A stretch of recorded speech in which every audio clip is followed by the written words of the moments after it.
क्या अमेरिका ने तीसरे खाड़ी युद्ध की तैयारी कर ली है?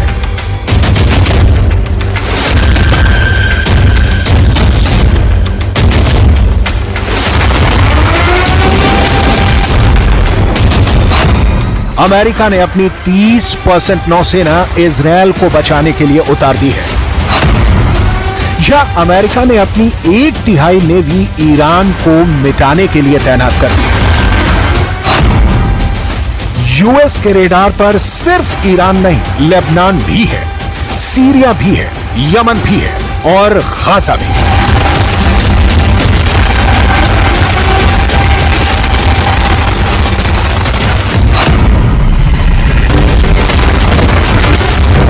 बाइडेन के विध्वंसकों ने इजरायल के दुश्मनों को घेर लिया है। ये इजरायल के दुश्मनों के लिए वाकई बहुत बुरी खबर है। 30% नौसेना तैनात करने का मतलब है कि दुनिया के 3 समंदरों पर इस वक्त बाइडेन का कब्जा हो चुका है। यूएस नेवी के इस डिप्लॉयमेंट से इजरायल के दुश्मनों के पसीने छूट गए हैं। कहां तो ईरान इजरायल पर हमले की धमकी दे रहा था और कहां अब खुद की सुरक्षा करनी तक मुश्किल हो गई है। सिर्फ ईरान ही नहीं, इस तैनाती से लेबनान भी सहमा हुआ है, यमन भी घबरा गया है और गाजा तो इजरायल की लिस्ट में सबसे ऊपर है। इसलिए एक बार फिर सवाल, क्या अमेरिका ने तीसरे खाड़ी युद्ध की तैयारी कर ली है?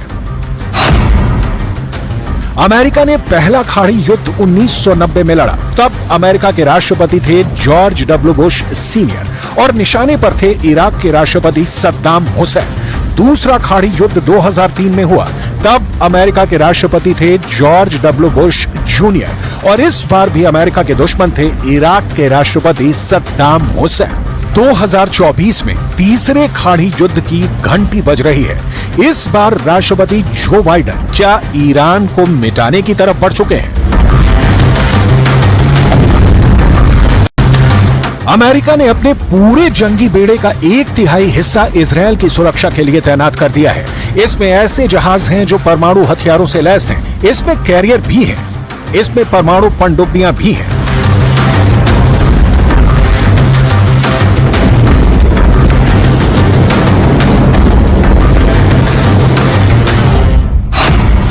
अमेरिका का carrier battle group USS Abraham Lincoln की लीडरशिप में भूमध्य सागर को कवर करेगा। परमाणु पनडुब्बी यूएस जॉर्जिया भूमध्य सागर में लेबनान के पास तैनात हो चुकी है। ओमान की खाड़ी में USS Theodore Roosevelt carrier alert पर है, यानी यहां से ईरान को खतरे में डाल सकता है। इसके अलावा अमेरिका के destroyer USS John S McKeon और यूएसएस डैनियल इनोयू भी ओमान की खाड़ी में तैनात किए जा चुके हैं। लाल सागर में भी अमेरिका के वॉरशिप तैनात हैं। यहां से हूथी की मिसाइलों और इजरायल की तरफ लॉन्च होने वाले ड्रोन को ट्रैक कर रहे हैं। अमेरिका इसलिए इजरायल के लिए बेचैन हो उठा है क्योंकि वो ईरान और उसके साथी मिलिशिया को बहुत अच्छी तरह से जानता है। अमेरिका को पता है कि इजरायल अपनी रक्षा खुद नहीं कर पाएगा। यही वजह है कि अमेरिका इस इलाके में अपनी ताकत को तेजी से बढ़ा रहा है। पेंटागन के मुताबिक रक्षा मंत्री लॉयड ऑस्टिन ने इजरायल के रक्षा मंत्री योआव गैलेंट से बात की। साथ ही उन्हें भरोसा दिलाया कि अमेरिका इजरायल के बचाव में हर वो जरूरी कदम उठाएगा जो उठाने चाहिए।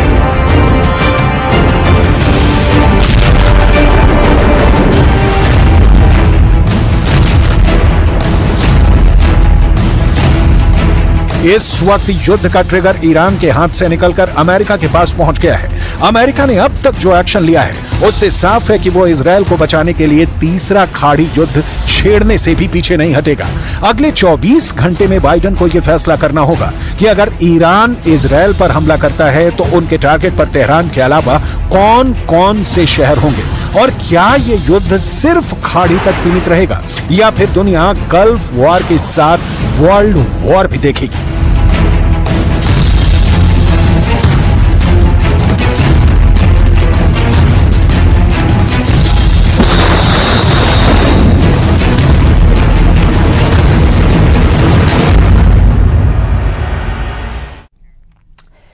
तेल अवीव में बम धमाके की जिम्मेदारी हमास के लेने के बाद इजरायल की सड़कों को छावनी में तब्दील कर दिया गया। पूरे ही इजरायल में इस वक्त टेरर अलर्ट जारी किया गया।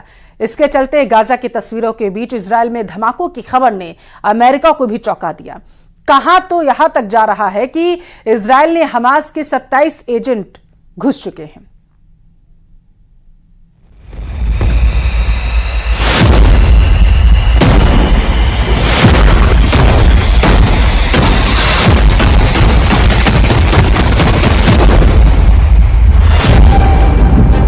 इजराइल की राजधानी तेल अवीव में फटा बम।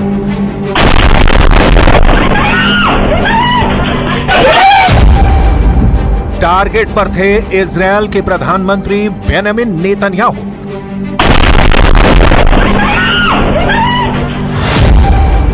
रक्षा मंत्री योव गैलेंट को उड़ाने की थी तैयारी।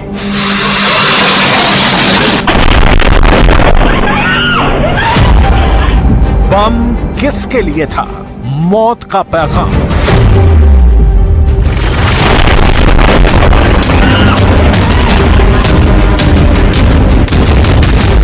जिनके घर शीशे के बने होते हैं वो दूसरों के घर पर पत्थर नहीं मारते। इजराइल की राजधानी तेल अवीव में फटे बम की कहानी नेतन्याहू को यही लाउड एंड क्लियर मैसेज दे रही है। ועוד לא יודעים, תכף אנחנו כרגע בודקים את הדברים, ונכון לעכשיו אני יכול לומר שזה יכול להיות פח"ע וגם יכול להיות פלילי. כיוון הפח"ע מאוד רציני. तेल अवीव में बम टारगेट पर पहुंचने से पहले ही फट गया, जिसमें उसी शख्स की मौत हो गई जो बम को ले जा रहा था। सवाल यह है कि यह बम किसकी जान लेने के लिए ले जाया जा रहा था? बम का टारगेट कौन था? क्या ये बम हमास प्लांट करने की कोशिश में था या इजराइल के भीतर ही बैठा कोई दुश्मन बम प्लांट करने की फिराक में था? इसकी डिटेल अभी तक तेल अवीव की पुलिस जुटाने में जुटी है।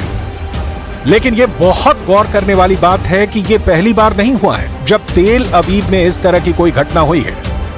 गाजा में खून खराबे के बीच ऐसा कई बार हुआ जब तेल अवीव भी दहला, कभी लेबनान के हिजबुल्लाह के रॉकेट से, कभी चाकूबाजी से, कि कभी मिसाइल अटैक के पहले के सायरन से।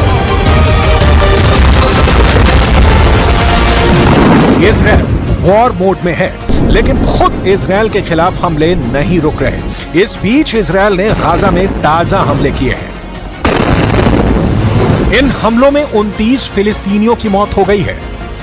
गाजा पर ताजा अटैक उस वक्त हुआ है जब अमेरिका के विदेश मंत्री एंटनी ब्लिंकन इजराइल में थे शांति प्रस्ताव पर बातचीत के लिए। इजराइल बातचीत के लिए कितना तत्पर है, कितना उत्सुक है, गाजा पर हुए हमले उसकी बानगी है।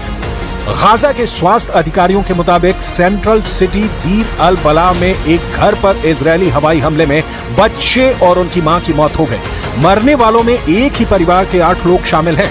हमले में एक महिला और उसके 6 बच्चों की मौत हुई है।